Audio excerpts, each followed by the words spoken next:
Hello, welcome. So, look, I'm a bit frustrated. I've obviously watched Killer of Killers today, and I want to talk about it. I've already made two videos talking about it. Ones that I've actually, had some time to edit, put together. Something that I think will correlate well to how I'm feeling. But it's very hard to make something that I think everybody's going to like. It's very difficult to I guess be honest about things because look, I'm seeing other people do a lot of reviews on this, whether it be Mr. H and whether it be Acid Glow, whether it be other channels who have covered it, right? They seem largely very positive about this, and I've seen a couple of people have a little gripe about it being woke. Look, that is not my gripe. I have no issue with this being woke at all. Like, look, it's got a Viking woman in it who absolutely smashes her way through loads of Viking men, but also defeats a like what 12-foot predator by herself, pretty much. Um, I've got no issue with that. It's a cartoon, so I'm not really bothered about stuff like that. But what my issue is Dan Trachtenberg and his interpretation of Predator and where he's taken it. It doesn't sit well with me personally. It's more of an action flick. It's more of a multiverse. He's really sort of trying to capture a brand new audience with what he's doing with the Predator, and I'm not enjoying it. So anybody who's watched Killer of Killers, I'm just going to go through it real brief. It's essentially three different storylines. So you've got the Shield, which is the Viking element of Killer of Killers. Look, not particularly bad at all. It's just about a woman and a son trying to get revenge on an owl that killed her father. Basically, they end up getting there, and of course, there's a predator there. It's a giant predator that looks like the upgrade predator. It's not particularly good. It has like a dodgy arm. His hand's been cut off, so he has like a machine launching shield hand that shoots energy. Basically, it's pretty shit. If I'm completely honest, it's not a very cool concept, but the action is extremely good. But these predators don't act like predators that we know. They're not like the OG predators. They're not using stealth. They're not picking who they want to hunt. They're just sort of there at the right time, conveniently, and deciding to slay everyone. It's an action piece and it's pretty cool. The animation is pretty cool. It made me a little bit dizzy, the Viking piece, but it was good. However, my issue is the portrayal of the Predator. The Predator is just a movie monster. That's all it is. It's nothing more. It's dumb. It kills itself, basically. And this woman, who, like I've said, I've got no issue with the woman being the main character and killing everything. No issue at all. Some people have. Look, it's cartoon. Don't care. My issue is the Predator, how dumb they are, how menacing they are. I can't really explain. They're just bigger is better, upgrade Predator stuff. Didn't enjoy the portrayal of the predator, and Dan Trachtenberg is going along a theme here. Like on Prey, the predator kills itself basically with Naru.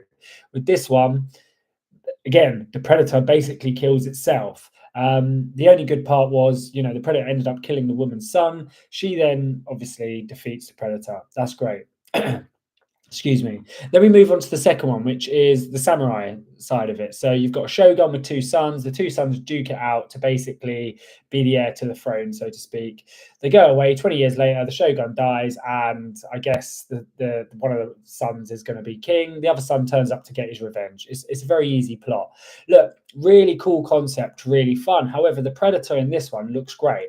I have to say, looks like the OG Predator, is a bit of fun, and I just feel like this particular predator is something that I can get behind. It was well depicted. It acted kind of like a predator. It watched it sort of observed. It saw who it wanted to hunt, but ultimately it didn't act like the real predator. It watched two people duke it out, then got involved and uncloaked itself, right? And then just tried to slaughter the samurai and then went invisible again. Like, I'm not being funny. Where's the law? Where's the I don't know, the continuum of the law and the honor code. It's just not there, is it? So anyway, the predator ends up dying, not an issue.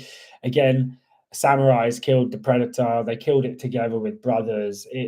Look, the predator dies, but how does it die? It dies again by killing itself, essentially, with its own weapons. Yeah, and this is now, look, so you've got prey killed itself with its own weapon. You've got the Viking episode, it basically kills itself with its own weapon, and it's being stupid. And with this one, this predator again kills itself with its own weapon. So that's three predators by Dan Trachtenberg have killed themselves with their own predator. I'm like, that's fine. It was the best one. Yeah, the storyline was the best. It was the best depiction of the predator. It was quite a good episode. Then we go to episode 3, which is World War II fighter pilots. I hated this, and I'll tell you why. Predators do not sit in ships destroying people in planes. They are no threat, no. Hi, people in the chat that are saying hello. Thank you for saying stuff. There's only a couple of people here, but brilliant. Yeah, there's no correlation to a predator being inside a ship and destroying people with no technology to sort of defend themselves. There's no prize in a predator sitting in a futuristic ship that can't be seen, yeah, and is destroying fighter pilots. I don't really get it. It doesn't make sense. He's like harpooning people. It's cool. Don't get me wrong. There are some cool bits, but again, doesn't adhere to the honor code of the Yautja, doesn't align with any of the predator law. And after some cool shots and some amazing sort of visuals, I suppose, from an action perspective, well done, Dan Trachtenberg. He's done that well. The actual death of the predator, how does it happen? Yes, of course. He shoots something out of his ship that backfires essentially, and he blows himself up. So there you go. That's a hat trick. So you've got 3 predators in this movie that have killed themselves with their own devices or a plot line that allows their own weaponry to kill them.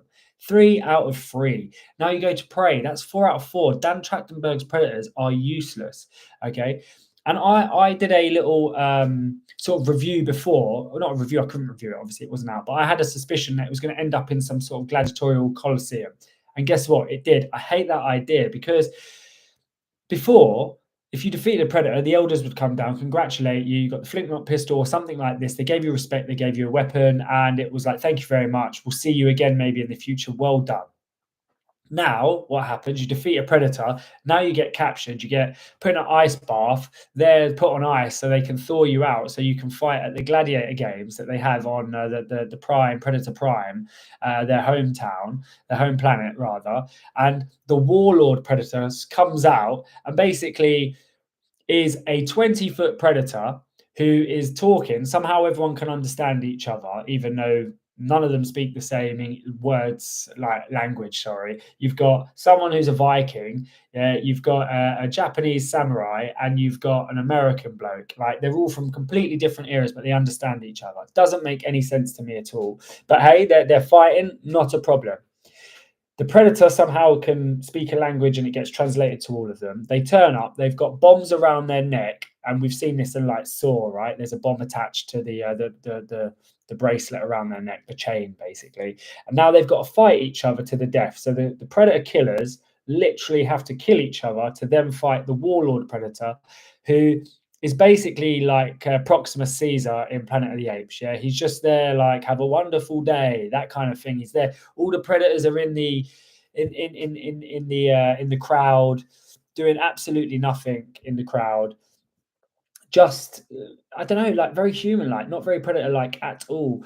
And it just didn't make sense to me. Again, not a high abiding to the law. There's nothing that I would think that the predator culture would like about this. This is like entertainment for humans, not for predators. So I hated that. And then on top of that, these 3 predators, not predators, these 3 humans now have to go up against a predator beast, which is like a kaiju, which I think is a nod to Predator Badlands, because we saw that in the trailer. I don't like it. Why do the Predators now have to have these monsters? It's like Dan Trachtenberg's Marvel world that he's creating, this multiverse of Predators, and I don't like it. It involves putting people on ice, almost time travel. The predators don't really make sense. They don't act and honor the Yautja code that we know. There's no prizes given out. It's literally just battle to the death, battle to the death. Oh, a bigger predator, now even a bigger one. So where do we stop here? How big are they going to get? Because this warlord predator is like 20 foot. So if they do defeat each other, they have to fight the warlord predator, who clearly is going to kill these because he's outmatched. And they all team up and effectively fly away in the predator ship somehow, even though how could they fly it? So I don't know.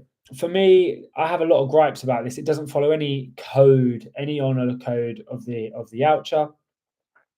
The pacing of it, I know it's an anthology, but it's not particularly good. Yeah, I didn't like the World War II one at all. It didn't make any sense. Like I said, a predator sitting in a ship destroying fighter pilots. Cool visuals, terrible in terms of if you value the lore, the predator lore, terrible. And if I'm completely honest, I hated going onto the Predator Prime planet and it had a gladiator Colosseum battle. I hated all of that. And would I recommend this to Predator fans? No, no, I wouldn't. I'd recommend watching it in terms of you're going to have fun, you're going to smile, it's a popcorn flick, but you're not going to enjoy this if you enjoy the lore, the mystique of the Predator, the way the Predator hunts, how it picks its trophies. It doesn't do any of that in this. All it does is just smash everybody up like Rambo, pick and choose when it's going to be invisible and who it's going to hunt. They all kill each other. So Dan Trachtenberg's world, and this is my issue with it, the whole thing, and this is the last thing I'm going to say before I jump off. The whole thing is the predators are so stupid they end up killing themselves. Prey, Naru ends up making the predator kill itself. So the feral predator kills itself. Okay, cool. We'll let that one slide. The predator in the Viking side of it basically kills itself and is basically killed by this woman. Okay, again, no problem with that. It's cartoon. Yeah, I care about the live action ones. Yeah, in the second one, it's the samurai. Two of them fought the predator, but in the end, how does the predator die? He ends up killing himself with his own gadgets, basically. And then the third one, World War II fighter pilot, how does he kill himself?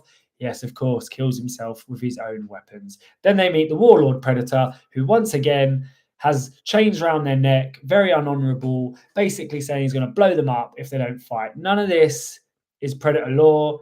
It's all trash. And to be honest, I hate it. I don't know why people love it so much. Anyway, that's my little rant over. As we know, I'm a nerd. Peace out. Have a good one.